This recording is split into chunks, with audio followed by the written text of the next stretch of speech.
ரொம்ப ரொம்ப thanks TV. இன்னும் நிறைய இருக்கு உங்களை பற்றி பேச வேண்டியது. ஆடியோ லான்ச்சில் வச்சுக்கிறேன் பாடி.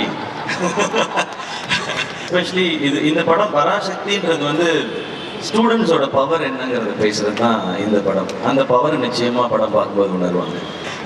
அண்ட் எல்லா டெக்னீஷியன்ஸ்க்கும் ரொம்ப தேங்க்ஸ். ஏன்னா இது 25th ஃபிலிம், ரொம்ப ஸ்பெஷலாக. இது 25th ஃபிலிம் ஆனதுக்கு காரணமும் ஆகாஷ் தான். நான் இன்னொரு படம் பண்ணிட்டு இந்த படம் பண்ணலான்னு போது, ஆனால் இது 25th ஃபிலிமாக இருக்கணும் போது எனக்கு சொன்ன இதை விட ஒரு ஸ்பெஷல் ஃபிலிம் 25th ஃபிலிமுக்கு கிடைக்குமான்னு தெரியல. இந்த ஸ்டோரி, இப்படி ஒரு டீம் அண்ட் இந்த டைட்டில். ஸோ இது வந்து அந்த பராசக்தியோட அருள் தான் நினைக்கிறேன் எனக்கு கிடைச்சிருக்கிறது. ஸோ இதெல்லாம் அமைஞ்சிருக்குன்றது. அண்ட் வேர்ல்ட் ஆஃப் பராசக்தி 1960களுக்கு உங்களை எடுத்துகிட்டு போய் ஒரு 2.5 மணி நேரம், கூட்டிகிட்டு போய் ஒரு 2.5 மணி நேரம் உங்களுக்கு அந்த எக்ஸ்பீரியன்ஸை காட்டுறதுக்கான முயற்சி தான் எல்லாருமே பண்ணியிருக்கோம். இந்த படம் ரொம்ப ரொம்ப முக்கியமான ஒரு பிரச்சனையை பேசும். ஆனால் அது கூடவே காதல், பாசம், வீரம், புரட்சின்னு எல்லாமே பேசுகிற படமாக இருக்கும். இந்த பொங்கலுக்கு பராசக்தி ஒரு நல்ல செலிப்ரேஷனாக இருக்கும். எல்லாரும் தேட்டரில் பாருங்க. இந்த இடத்தையும் உங்களுக்கு ஃப்ரீ டைம் இருந்ததுன்னா வந்து எக்ஸ்பீரியன்ஸ் பண்ணுங்க. அப்படி நான் சொல்லக்கூடாது.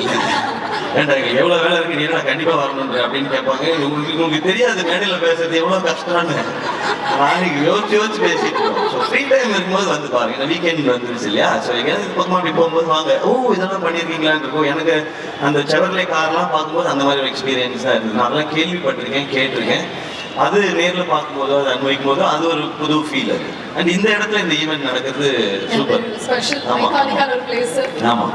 ஸோ இந்த ஃபிலிமே அப்படிதான். இந்த ஃபிலிம் ஒரு பிளெஸிங் அப்படிதான் நான் நினைக்கிறேன். ஓகே, சிவகார்த்திகேயனோட முதல் படங்கள்லாம் வந்து பார்த்தா நம்மள அப்படியே சிரிக்க வச்சு ஹாப்பியாக ஃபீல் பண்ண வச்சிருப்பாரு. அதுக்கப்புறம் அமரன்ல தேம்பி அழுக வச்சிங்க கடைசியில் கிளைமேக்ஸ்ல. இந்த படத்தில் எங்களுக்கு எந்த மாதிரி ஒரு அனுபவம், ஒரு ஃபீல் வந்து கிடைக்க போது உங்ககிட்ட? Inspiring feel. எல்லாருக்கும் ரொம்ப இன்ஸ்பைரிங்காக இருக்குது இந்த படம் பார்க்கும்போது. ஓகே, எஸ்கே வந்து கண்ட்ரோல் பண்ணி பேசிட்டு இருக்காரு. ஏன்னா மேம் கிட்ட இருந்து போதும் எஸ்கே நோ அப்படிங்கிற மாதிரி மேம் சொல்லிட்டாங்கன்னா அதை நான் செஞ்சேன். Okay okay, but I think we have to இதெல்லாம் பண்ணாதீங்க மேம். அப்போ நீங்கள் சொன்னதெல்லாம் செய்யாத மாதிரி இருக்கு. I think we have to wait for the launch and நிறைய விஷயங்கள் அங்க ரிவீல் பண்றாங்க. Okay, so we'll definitely wait for the launch, but before that இந்த launchக்காக எல்லாரும் வெயிட் பண்றாங்க. So I request everybody to join us on stage. GV sir, Ravi Mohan sir.